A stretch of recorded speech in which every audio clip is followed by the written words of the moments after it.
Get ready for the next battle. 3, 2, 1. This guy.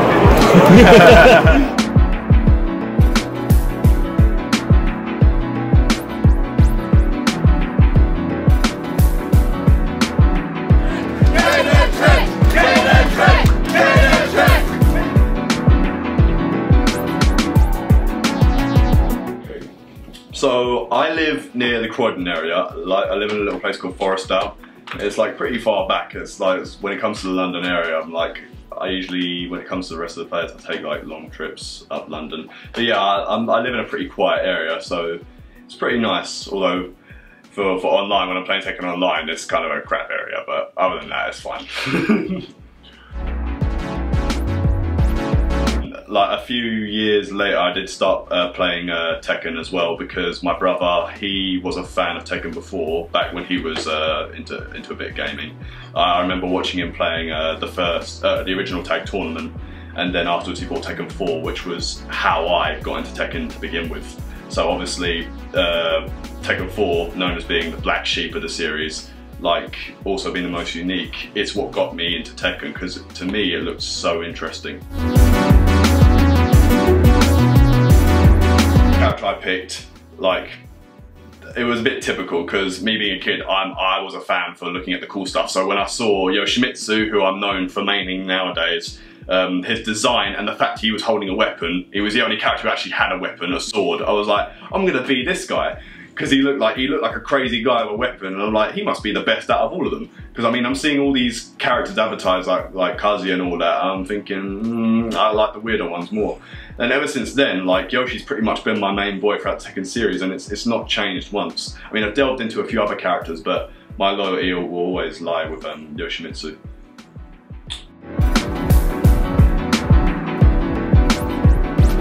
I saw there was an event called SVB 2014. And I mean, beforehand I did see like some Tekken Tag 2 tournaments as well, and it looked really fun and hype. And I'm thinking, okay, this tournament is in Acton, at the heart of gaming, where it was based at the time, because right now it's based in Croydon. It was like only an hour or so away. It wasn't that far. So considering I was like 16 at the time, and I was like old enough to go out traveling on my own, and I had the money as well. So I was like, you know what? I'll go and see what this offline community is all about, because I'm hearing that it's like really fun. So I went there, and I saw there was like, there was a lot of famous European players already there. It was quite stacked. So I went and played, and it was interesting because it was my first ever offline tournament, and I just brought my online skills there, and I came joint 13th, actually beating like a few well-established players before eventually being eliminated. And then ever since then, I've been coming down to the heart of gaming to casually train and get involved with the community members. And it's thanks to them, along with my own like experimental gameplay, that I've actually come to the level that I am today. So I feel like it was a really great experience for me. And I'm looking to obviously attend more now that Tekken 7's on the rise.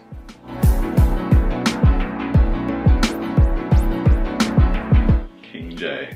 What would we give him out of 10 and why?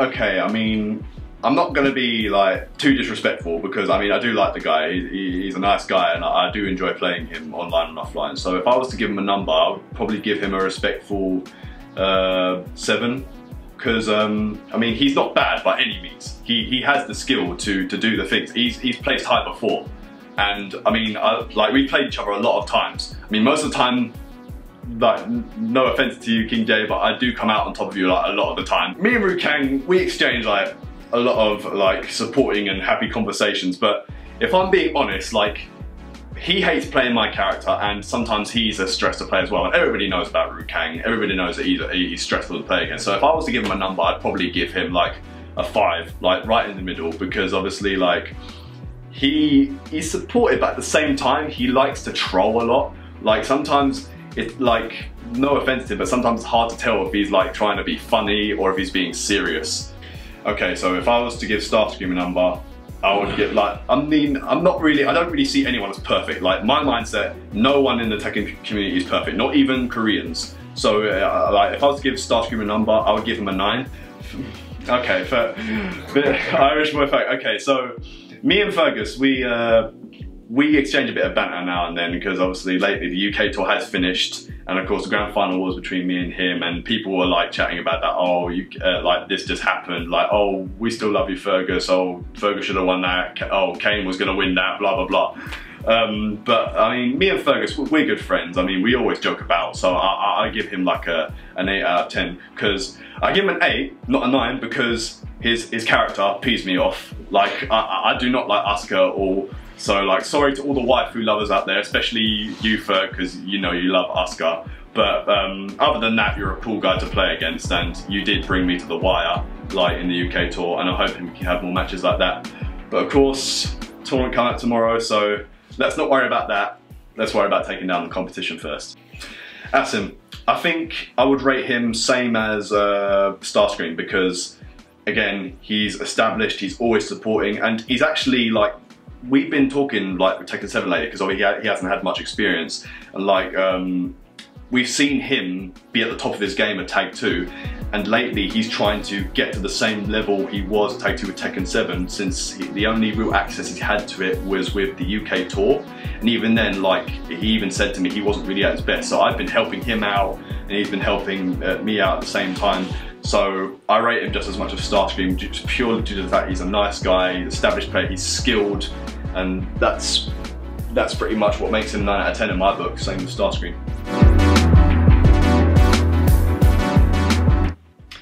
My trip to Japan, so obviously you guys know there was a qualifier to get to Japan. I won that and got to go, and I tell you, the trip to Japan was really great. I didn't even want to leave. Like, I got to stay there for a week, and before the tournament happened, we got to see like what the country was about, got to see what their cultures were like. We even got to visit a park, some temples, and the people there were really nice as well. The event had all the killers that you know in the world with Tekken, and being there in the same room with them, along with the creators, it doesn't get any better than that for me, because like with Tekken, more than anything, I love getting involved with the community and playing Tekken with the best players around the world.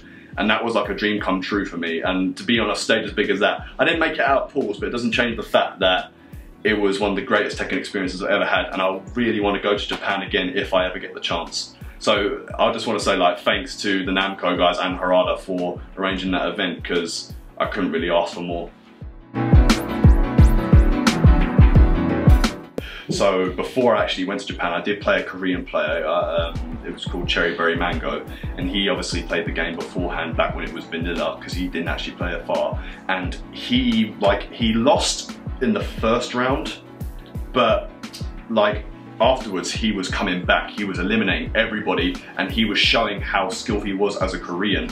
And eventually I managed to beat him, but it was not easy by any means.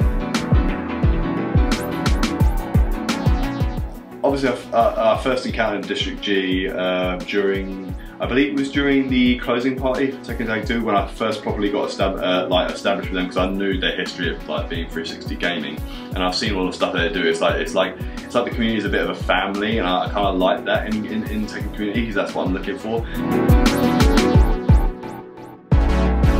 Beforehand, like being the UK champion at the time, a lot of pressure was on me, and everyone, like every qualifier I went to, the commentators were saying like, oh, Kaneandtrench is the one to beat, and the target was pretty much painted on my back every event. Like, I was mentioned at pretty much, I think, on every event stream. And so retaining my title, I mean, I'm a humble guy. Like, I was always saying, yeah, I may be champion for now, but when people get their hands on the game, because obviously the game was still can be accessed at the time, like, anything could change. And I mean, I know Fergus is like a really established, he's the best in Ireland as far as I'm aware, along with The Truth, who was also at Comic-Con, who was actually the one who nearly beat me at the first stop hype spotting, so there's that as well. So retaining my title as a UK champion was kind of tense, especially like with all, not just the Irish players, but Phantom as well, and Asim. Like, it was pretty hard to retain it, and now that the game's out, I feel like it will be harder more than ever. But at the time, like, being able to retain my status as champion at Comic-Con, it felt great, and the support was great as well. So, I mean, I thank everyone who had my back for that, and the games were really great, so thanks to the guys who gave me the good games as well.